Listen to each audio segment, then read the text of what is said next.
In this solving video, we are going to look at changing bases in an exponential equation and also in a logarithm equation in different ways to make the equation work. So here we have kind of interesting looking equation. It's got some exponential pieces and some non-exponential pieces to it.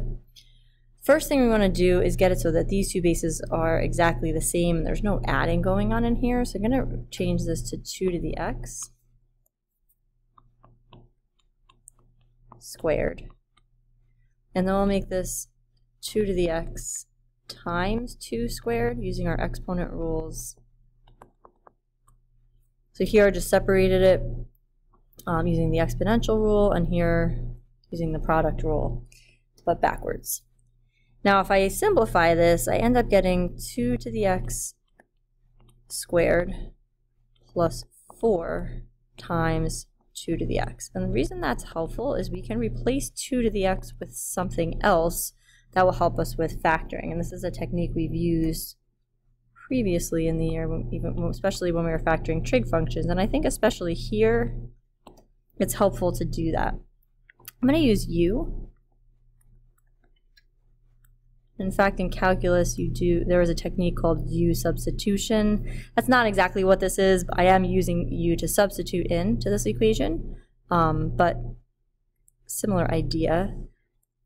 We get to that point, so I'm going to do u squared plus 4u.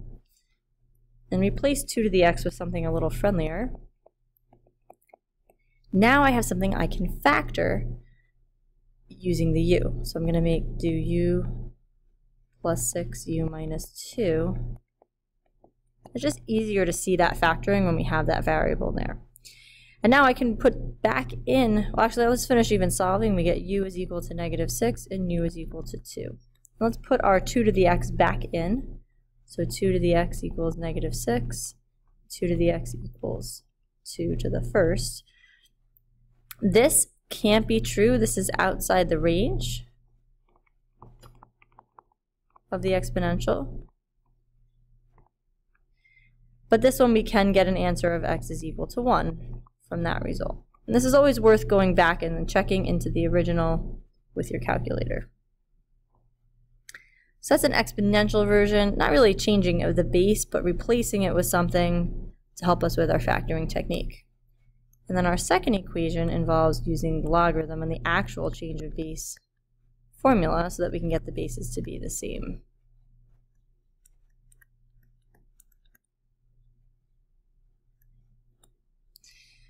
So first thing I'm going to do here is I'm going to change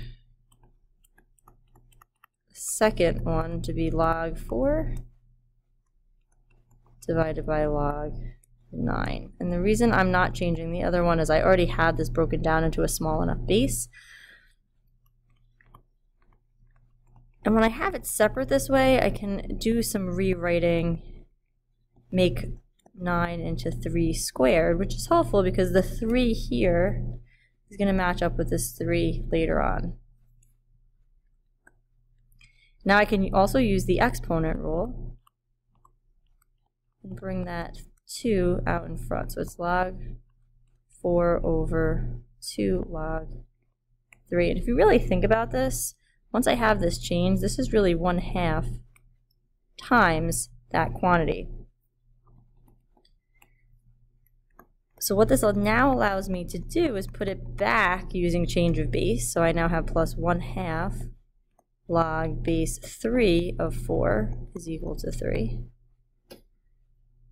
And I can use my logarithm rules to combine this together. Now that they're both log base 3. So the goal of using change of base here is so we can actually change the base to something else that's going to match up.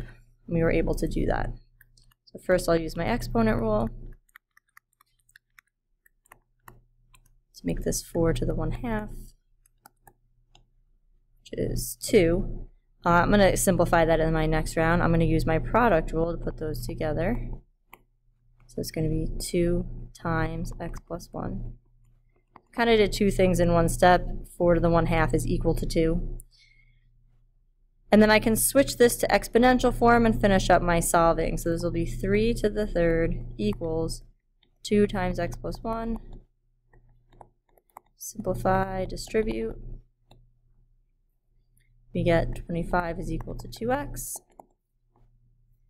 And then 25 over 2, or 12.5, whichever you would rather. I'm going to leave it as 25 over 2. And again, something that you should go back and check at the beginning to make sure that this equation comes out so that it equals 3.